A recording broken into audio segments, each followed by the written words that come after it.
Students, in today's class I will show you some grammatical analysis and answering questions.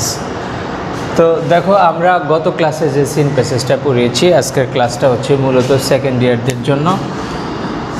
তো গত ক্লাসে যে আমরা হাকালুকি হাওর পড়েছি ইউনিট 12 লেসন 2, এটার উপরে আমরা কিছু সেন্টেন্সের গ্রামাটিক্যাল অ্যানালাইসিস দেখব। অর্থাৎ তুমি এর মধ্যে তুমি ইউজ অফ আর্টিকেল, প্রিপোজিশন, তারপরে তুমি ইউজ অফ ভার্বস, তো এগুলো সব কিছু সম্পর্কে, identification of parts of speech, এগুলো সব কিছু সম্পর্কে তুমি জানতে পারবে।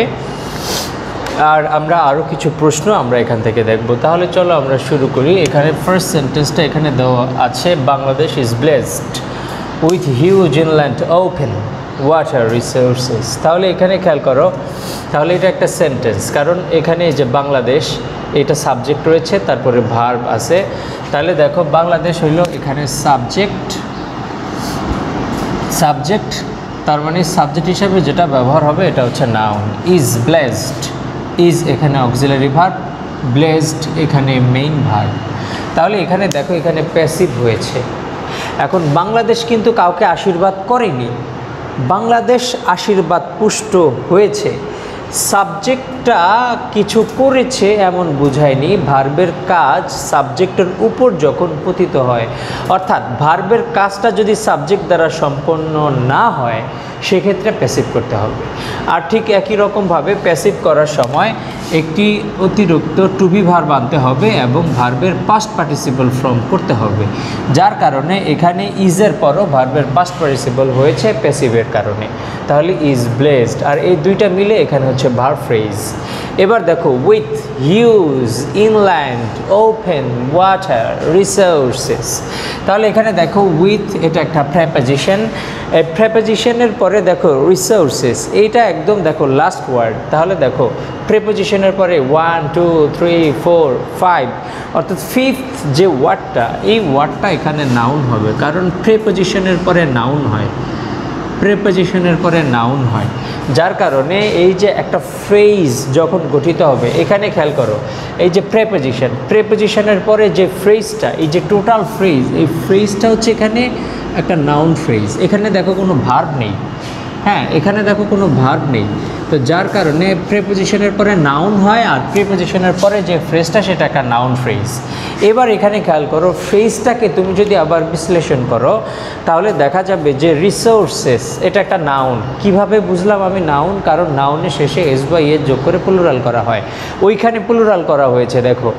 তার মানে এবার খেয়াল করো ওয়াটার রিসোর্সেস মানে পানীয় সম্পদ, তার মানে ওয়াটার কিন্তু আসলে নাউন, কিন্তু এখানে এটা অ্যাডজেক্টিভের মতো কাজ করেছে, অর্থাৎ রিসোর্স সম্পর্কে অতিরিক্ত তথ্য দিয়েছে, যার কারণে ওয়াটার এখানে অ্যাডজেক্টিভ। আবার দেখো ওপেন রিসোর্সেস উন্মুক্ত সম্পত্তি, তো যার কারণে যে ওপেন এটাও এখানে এই যে অ্যাডজেক্টিভের মতো কাজ করেছে, রিসোর্স সম্পর্কে অতিরিক্ত তথ্য দিয়েছে, যার কারণে এটাও এখানে অ্যাডজেক্টিভ, এটাও এখানে অ্যাডজেক্টিভ। দেখো ওপেন কিন্তু ভার্ব হিসাবে ব্যবহৃত হতে পারে, অ্যাডজেক্টিভ হিসাবে ব্যবহৃত হতে পারে, নাউন হিসাবে ব্যবহৃত হতে পারে ওপেন, হ্যাঁ অ্যাডভার্ব হিসাবেও ব্যবহৃত হতে পারে।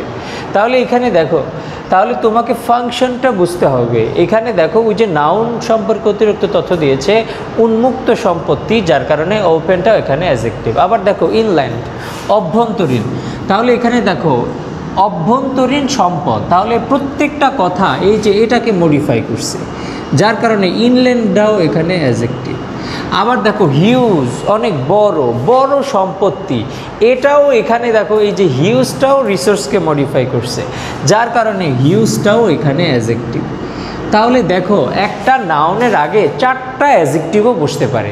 তাহলে আর এই যে এটা কি নাউন ফ্রেজটার গঠন, কতভাবে নাউন ফ্রেজের গঠন হয় আমরা এখানে একটা শিখলাম, যে একটা নাউনের আগে কতগুলো অ্যাডজেক্টিভ, একটা বা তার অধিক অ্যাডজেক্টিভ যুক্ত হয়ে নাউন ফ্রেজ গঠিত হতে পারে। তাহলে এই সেন্টেন্সটা সব কিছু আমরা বুঝলাম। তারপরে দেখো পরের যে সেন্টেন্সটা নাম্বার 2 সেন্টেন্সটার দিকে তোমরা খেয়াল করো। Hakaluki is a complex ecosystem containing more than 238 interconnecting bills and জলমহলস। ওকে, এবার এখানে খেয়াল করো হাকালুকি এটা এই সেন্টেন্সের সাবজেক্ট, তার মানে হাকালুকি এখানে নাউন, ইজ, ইজ একটা লিঙ্কিং ভার্ব, এরপরে লিঙ্কিং ভার্বের পরে কখনো অ্যাডজেক্টিভ কমপ্লিমেন্ট হয়, কখনো নাউন কমপ্লিমেন্ট হয়। এখানে যেহেতু দেখো আর্টিকেল আছে, তার মানে এটা হচ্ছে এখানে নাউন কমপ্লিমেন্ট। তো নাউন কমপ্লিমেন্টগুলো যখন ফ্রেজের অবস্থানে, একটা ফ্রেজ যখন থাকে তখন এটাকে বলা হবে নাউন ফ্রেজ। তার মানে এই যে এটার পরে এই যে কমপ্লেক্স ইকোসিস্টেম, এটা হচ্ছে একটা নাউন ফ্রেজ। আবার দেখো নাউন ফ্রেজটার মধ্যে যদি আমি ভাঙাই, তাহলে এখানে দেখো একটা আর্টিকেল আছে, তো আর্টিকেলের পরে দেখো দুইটা ওয়ার্ড, 1 2, দেখো আবার কন্টেইনিং। তোমাকে কিন্তু ওয়ার্ডগুলো কিভাবে একটা আরেকটার সাথে যুক্ত এটা বুঝতে হবে। ফ্রেজ খুব ইম্পর্ট্যান্ট তুমি একটা সেন্টেন্সের অর্থ বোঝার জন্য। ফ্রেজ, ক্লজ, তাহলে এখানে দেখো আর্টিকেলের পরে দুইটা ওয়ার্ড আছে, কমপ্লেক্স আর ইকোসিস্টেম। তাহলে ইকোসিস্টেম এখানে হচ্ছে এটা নাউন, আর কমপ্লেক্সটা এখানে হচ্ছে অ্যাডজেক্টিভ। কমপ্লেক্স, তাহলে আর্টিকেলের পরে যখন দুইটা ওয়ার্ড আসবে তখন একটা অ্যাডজেক্টিভ হবে, একটা নাউন হবে। এবার এখানে খেয়াল করো কন্টেইনিং, কন্টেইন হচ্ছে মূল ভার্ব, কন্টেইন ধারণ করা, বহন করা। তো কন্টেইনিংয়ের সাথে দেখো আইএনজি ফর্ম যোগ করা হয়েছে। এখন এই যে আইএনজি ফর্ম যোগ করা, এখন অর্থটা বোঝা ট্রাই করো যে হাকালোকি হচ্ছে একটা কমপ্লেক্স ইকোসিস্টেম, একটা জটিল বাস্তুতন্ত্র। কন্টেইনিং ধারণ করে, দেখো এখানে কিন্তু এই যে ইকোসিস্টেম সম্পর্কে অতিরিক্ত তথ্য দেওয়া হয়েছে। তার মানে তুমি যদি ভার্বের আইএনজি ফর্ম দিয়া তুমি যদি অতিরিক্ত তথ্য প্রদান করো কোনো নাউন সম্পর্কে, তাহলে সেটা হচ্ছে পার্টিসিপল। তাহলে এখানে দেখো ভার্বের আইএনজি ফর্ম যেহেতু আছে, এটা মূলত এখানে আমরা জানি অ্যাডজেক্টিভের কাজটা কি। অ্যাডজেক্টিভের মূল কাজটা হলো সেই নাউন সম্পর্কে এক্সট্রা ইনফরমেশন প্রোভাইড করবে। তাহলে এখানে দেখো সে যেহেতু এই যে ইকোসিস্টেম সম্পর্কে এক্সট্রা ইনফরমেশন দিয়েছে, তার মানে এটা একটা অ্যাডজেক্টিভ। আর ভার্বের আইএনজি ফর্মটা যখন অ্যাডজেক্টিভের মতো কাজ করে তখন এটা হচ্ছে প্রেজেন্ট পার্টিসিপল।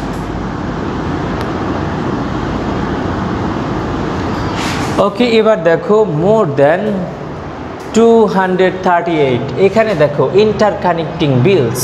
এই যে এখানে দেখো একটা নাম্বার আছে, হ্যাঁ, যে কোনো নাম্বার 1-এর পরে যে নাম্বারগুলো থাকবে, এরপরে যে নাউনটা থাকবে ওই নাউনটাকে প্লুরাল করতে হবে, যার কারণে এখানে দেখো এই যে বিলসটা প্লুরাল আছে। তাহলে ওইখানে দেখো আর যে কোনো নাম্বার হচ্ছে অ্যাডজেক্টিভ, অ্যাডজেক্টিভের পরে নাউন বসে, তার মানে এই যে বিলসটা এখানে নাউন।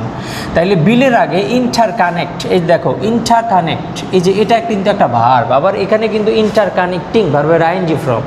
তার মানে এখানে দেখো এই যে উই একটা অ্যাডজেক্টিভ, যে কোনো নাম্বার অ্যাডজেক্টিভ।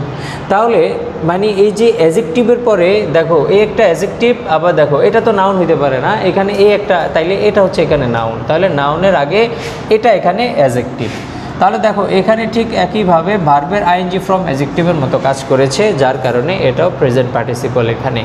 বিলস অ্যান্ড জলমহলস, দেখো বিলসটা এখানে প্লুরাল করা হয়েছে অ্যান্ড দ্বারা যুক্ত হওয়ার কারণে, পরেও এখানে এটাকে প্লুরাল করা হয়েছে। ওকে, এবার এখানে দেখো সাম 19,000, হ্যাঁ 119,000 people live in the area surrounding the area. তাহলে এখানে দেখো এখানে মজার বিষয়টা হচ্ছে কি, আমাদের ইংরেজিতে তুমি যখন যে কোনো নাম্বারগুলো বলবা, আমরা যেমন বাংলায় শিখেছি একক, দশক, শতক, সহস্র, ইংরেজিতে হচ্ছে once, tense, hundreds, thousands, 10,000s, 100,000s, হ্যাঁ, তারপর হচ্ছে আবার মিলিয়নস। তাই এটা এইভাবে ইংরেজির এই নাম্বারগুলো বলতে হয়। তাহলে এইখানে তুমি যে এই নাম্বারটা তুমি কিভাবে বলতে পারো যে 190,000 পিপল, তুমি এটা এইভাবে বলতে পারো। তাহলে সাম এত পিপল, এখানে দেখো নাউন আছে, পিপলটা এখানে নাউন। তাহলে এই যে এটা সাবজেক্টের স্থলে দেখো 3টা ওয়ার্ড আছে, সাবজেক্টের স্থলে যেগুলো থাকবে এগুলো হচ্ছে নাউন ফ্রেজ। তাহলে এখানে দেখো এই যে পিপল এখানে নাউনের আগে যে নাম্বার, এই নাম্বারটা এখানে অ্যাডজেক্টিভ।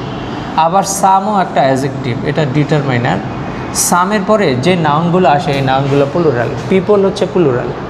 তাহলে দেখো লিভ, তাইলে এই যে দেখো এই যে ভার্বটা যে লিভ, ভার্বের বেস ফর্মে বসছে, কারণ যদি অতীতকালীন কোনো কিছু না বোঝায় তাহলে প্লুরাল সাবজেক্টের পরে সবসময় ভার্বের বেস ফর্ম বসবে। তাহলে দেখো লিভ এখানে ভার্বের বেস ফর্ম আছে, লিভ ইন দ্য এরিয়া, তাহলে এই যে এই এরিয়াতে বসবাস করে, সারাউন্ডিং দ্য এরিয়া, তাহলে এখানে দেখো আর্টিকেল আছে প্রিপজিশন, তার মানে এটা এখানে নাউন। আবার দেখো এই যে এরিয়া সম্পর্কে বলা হয়েছে এই এরিয়ার চারপাশে, তাহলে সারাউন্ডিং ওকে, তাহলে দ্য এরিয়া এই এরিয়ার চারপাশে, এটা প্রিপজিশন হিসাবে কাজ করেছে। এবার এখানে খেয়াল করো, আমরা তাইলে এই আলোচনাগুলো এখানে শেষ করলাম, যে কোনটা গ্রামাটিক্যাল অ্যানালাইসিস, আমরা ভার্ব শিখলাম, প্রিপজিশন শিখলাম, ফ্রেজ শিখলাম।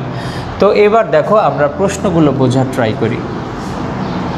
What is the economic importance of, দেখো ইকোনমিক সম্পর্কে একটু কথা বলি আমি, সেটা হচ্ছে একটা হচ্ছে ইকোনমিক, আরেকটা হচ্ছে ইকোনমিক্যাল।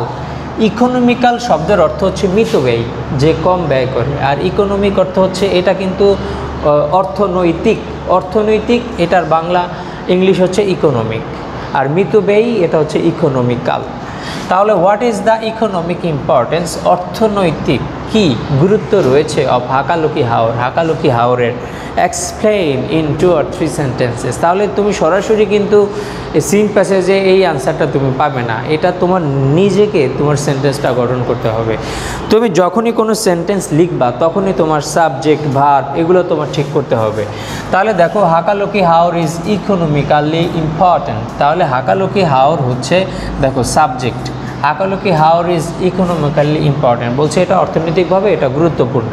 তাহলে এখানে ইকোনমিক্যালি কেন হইলো, এখানে দেখো ইজ লিঙ্কিং ভার্ব আছে, লিঙ্কিং ভার্বের পরে যে ওয়ার্ডটা এই যে এটা এখানে একটু বাদ দাও, বাদ দিয়ে যদি এটা চিন্তা করো কোনো শব্দের শেষে এনটি থাকলে অ্যাডজেক্টিভ, হ্যাঁ, আর ভার্ব আর অ্যাডজেক্টিভের মধ্যে অ্যাডভার্ব বসতে পারে, যার কারণে এটা এখানে অ্যাডভার্ব। তাহলে ইজ ইকোনমিক্যালি ইম্পর্ট্যান্ট, এটা হচ্ছে একটা অর্থনৈতিকভাবে গুরুত্বপূর্ণ, ফর ইটস রিচ বায়োডাইভার্সিটি, যে তার সমৃদ্ধ বৈচিত্র্যের জন্য, অ্যান্ড প্রভিশন এবং ব্যবস্থা করার জন্য, অফ লাইভলিহুড বেনিফিটস, হ্যাঁ, যে জীবিকা নির্বাহের জন্য, it is a significant source, এটা একটা গুরুত্বপূর্ণ উৎস, অফ ফিশারিজ মাছের, as many people live here by fishing, যেহেতু এখানে অনেক মানুষ বসবাস করে মাছ ধরার দ্বারা। তাহলে দেখো প্রত্যেকটা সেন্টেন্সই কিন্তু সাবজেক্ট ভার্ব, তাহলে প্রত্যেকটা সেন্টেন্সই তুমি যখন সাবজেক্ট ভার্ব দিয়ে সাজাবা সেক্ষেত্রে তোমার সেন্টেন্সটা কারেক্ট হওয়ার সম্ভাবনা বেশি। তাহলে এখানে দেখো ডু ইউ থিঙ্ক, তুমি কি চিন্তা করো, the haor is an important source of fisheries, হাওরটা কি একটা গুরুত্বপূর্ণ উৎস মাছের, হোয়াই কেন, যদি ইম্পর্টেন্ট হয় তাহলে কেন, যদি না হয় তাহলে কেন না, এক্সপ্লেন করতে বলেছে। তাহলে দেখো ইয়াস the haor is important source of fisheries, বলছে যে হ্যাঁ হাওরটা একটা গুরুত্বপূর্ণ fisheries, because various type of fishes, এই যে এখানে দেখো আসলে বর্তমানে ফিশের প্লুরাল ফিশেস ব্যবহার করা হয় না, তাহলে এখানে হচ্ছে ফিশ, যেমন কিছু ওয়ার্ড আছে যেগুলো সিঙ্গুলার প্লুরাল একই রকম, যেমন এর মধ্যে একটা হচ্ছে ফিশ, হ্যাঁ, তারপর হচ্ছে ডিয়ার, এগুলোর সিঙ্গুলার প্লুরাল একরকম। তাহলে এই যে এখানে দেখো of fish can be found, এগুলো পাওয়া যায়, ইন দ্য ভাস্ট এরিয়া, এই বিশাল এলাকায় এই মানে বিভিন্ন ধরনের মাছ পাওয়া যায়, অ্যাজ প্রত্যেক বছর millions of fishes are being produced, এখানে মানে লক্ষ লক্ষ মাছ এখানে উৎপন্ন হয় হিয়ার। তাহলে এই জন্য দেখা যায় এটা একটা ইম্পর্টেন্ট, যেহেতু লক্ষ লক্ষ মাছ উৎপন্ন হয় প্রত্যেক বছর, যার কারণে এটা এখানে গুরুত্বপূর্ণ। এখানে দেখো আমি 2টা প্রশ্ন লিখে দিলাম, এরকমভাবে তোমরা আরও 3টা প্রশ্ন এগুলো তোমরা লেখা ট্রাই করবে এবং আমাকে দেখাবে যে তোমাদের প্রশ্ন লেখা ঠিক হয়েছে কিনা। দেখো আমি অর্থগুলো এক্সপ্লেন করছি। What do mother fisheries do, মাছগুলো কি করে। তারপর দেখো why do the people of distant areas, অনেক দূরের লোকজন কেন মেক শেল্টার হেয়ার, কেন এখানে বাড়িঘর করে, কেন এখানে তারা থাকে। তারপর দেখো হোয়াট ইজ দ্য থ্রেট, কি হুমকি, টু দ্য ওয়াটারফল পলিউশন, এই যে মাইগ্রেটরি যে বার্ডস তারা যে এখানে আসে তাই তাদের জন্য হুমকিটা কি, and what may be a cure for it, এবং এটার সমাধান কি। Okay, thank you very much for being with me. আল্লাহ হাফেজ, see you in the next class.